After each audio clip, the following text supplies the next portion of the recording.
Welcome back. Got some little deeper stuff in my mind. Let's just jump right into this. Now, I keep talking about vibration and that you need to raise it. Now, I want to show you the power of words and basically how to raise your vibration because your words and other people's words that you allow around you, I believe, is what's shaping your reality. Think of all the negative things you watch. Think of all of the negative people you're around. Think about, how you don't have positive reinforcement your whole life. You never had nobody always positively reinforcing you with these words, encouraging you. Now, I say that because in the Bible, it said that the Lord brought existence forth with his words. So, how powerful are words? And since he brought man forth in his image, how powerful are our words? Now, as I play this for you, and as you gather this information, men, realize how powerful you are and what your responsibility is. And women, understand that I'm not worrying about you thinking of yourself, but you have the same responsibility. But this is more for women to think about your children and the things you say and do. And you may not realize how much you're actually doing.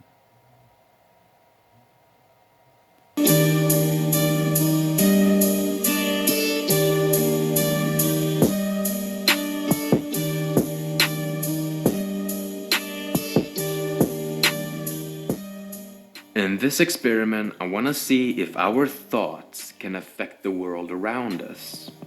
You've probably heard people say that our thoughts shapes our reality, and it's this I want to put to the test. This experiment will show that thoughts are vibrations and have different frequencies, and thus affect our circumstances. The late researcher Dr. Masaru Emoto conducted a study lasting many years to see if human consciousness can affect the molecular structure of water. In his research, he exposed water to different words, pictures, and songs, and then froze the water to examine it with microscopic photography. The water exposed to positive speech and thoughts resulted in beautiful crystal formations, and the water exposed to negative speech and thoughts gave ugly crystal formations. Granted, his research has been criticized for both right and wrong reasons. Personally, I keep an open mind. The rice experiment I'm about to try, it's not a very scientific approach, obviously, and it doesn't really prove anything, but it's a very interesting experiment nonetheless, and it seems to be working every single time. Since rice absorbs water when you cook it, you can basically conduct the same research Dr. Masaru did. I approached the experiment by purchasing 3 brand new glass containers. I cooked some rice and added the exact same amount of rice in each container. Now think about the containers like your body. Because you do know, like, your body is 90% water, right? So, you do know your children's body is 90% water, right? And every day for about 2 months, I'd spend 60 seconds per container telling them either negative or positive things.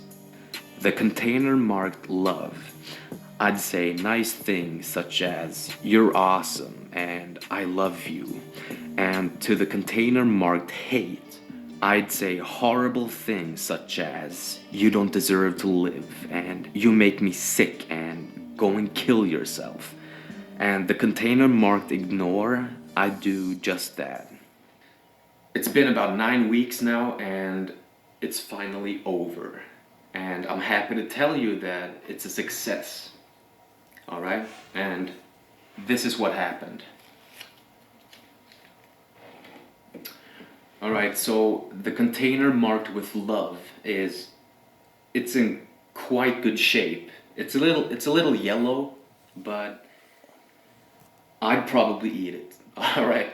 And the container marked hate it's in bad shape. Alright? This is quite disgusting. There's no way I would even touch this.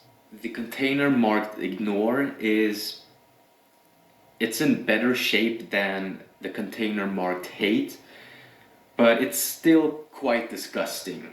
It's actually quite surprising because I thought that the container marked ignore would be in the worst shape of all. But for some reason it's not. You know, I've seen people doing this experiment, and the container marked ignore would always, in most cases, be the one in the worst shape. This experiment, it just proves to me that our thoughts is not just an interior force, but also an exterior force.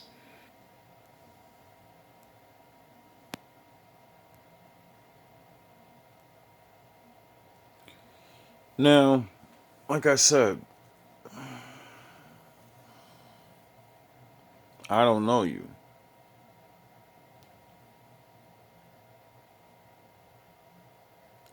But I do watch,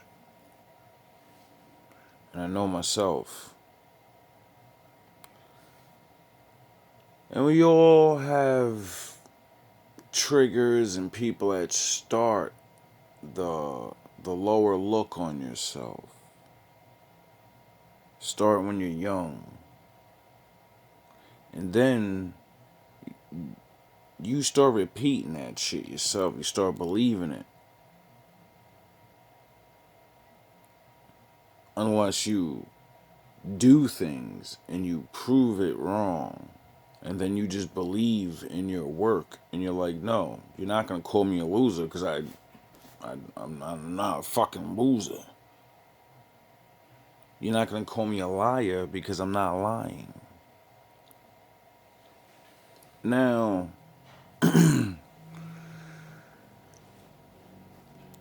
like I said, your mind, your brain, your body is 90% water.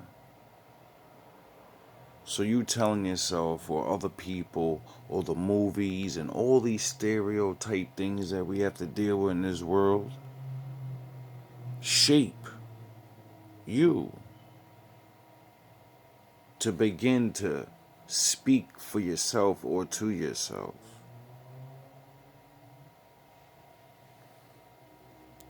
Now to the mothers.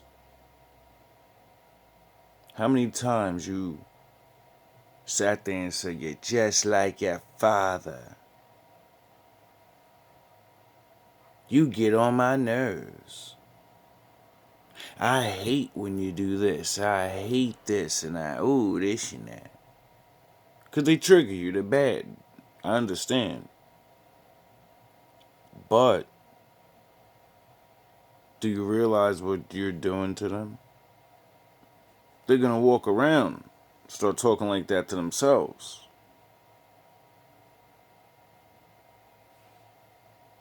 This is what it is, okay? I said, empty your mind. Be formless, shapeless, like water. Now you put water into a cup, it becomes the cup. You put water into a bottle, it becomes the bottle. You put it in a teapot, it becomes the teapot. Now water can flow or it can crash. Be water, my friend.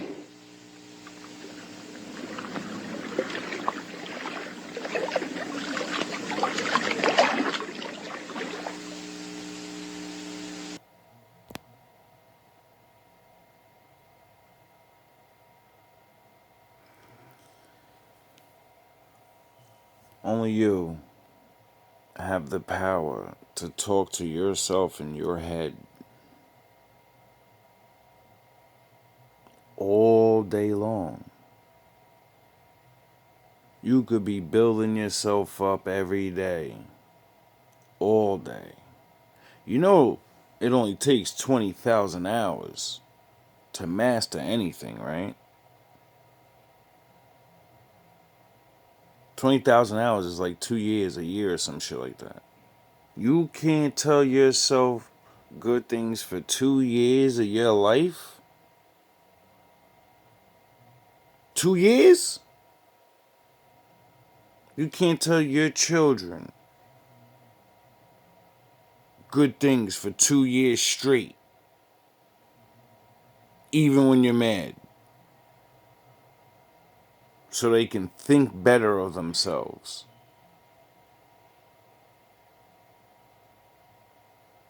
As a man thinketh, so is he. We all know that. But please quote it properly. As a man thinketh where? In his heart. There are two thinkings. There's a think and there's a heart think.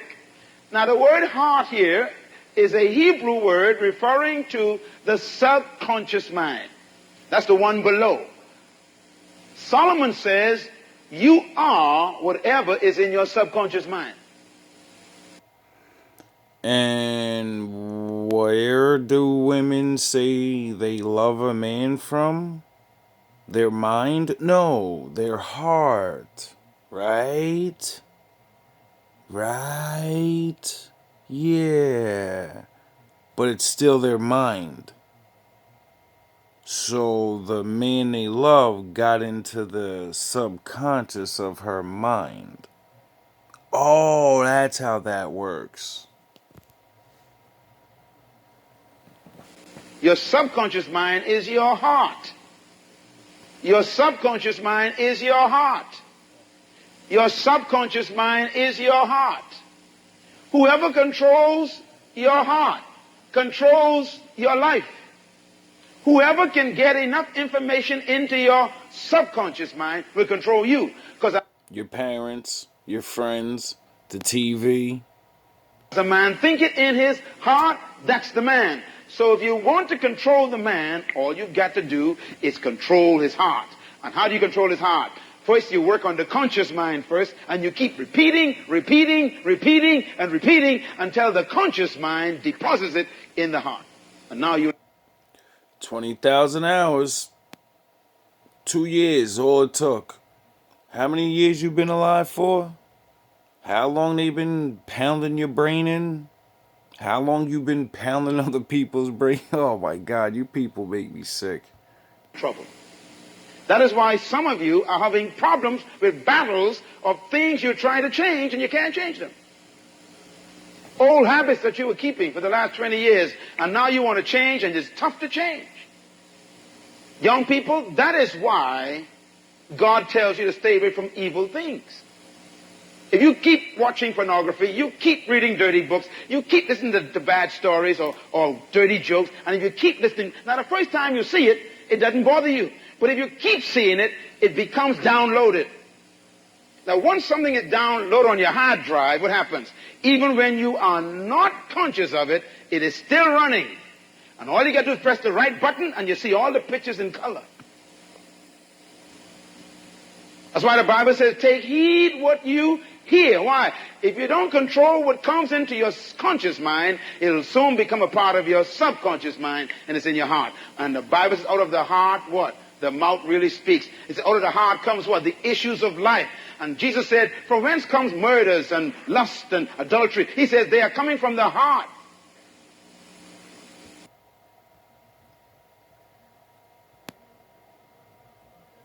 Hope you learned something. I know I did. And that's why I'm recording this. See, I make these recordings for whoever's gonna watch them and to give what knowledge that I believe I'm obtaining. But mostly, I do it for myself. this video is just gonna bring more knowledge to me when I watch it over. I hope it brings knowledge to you.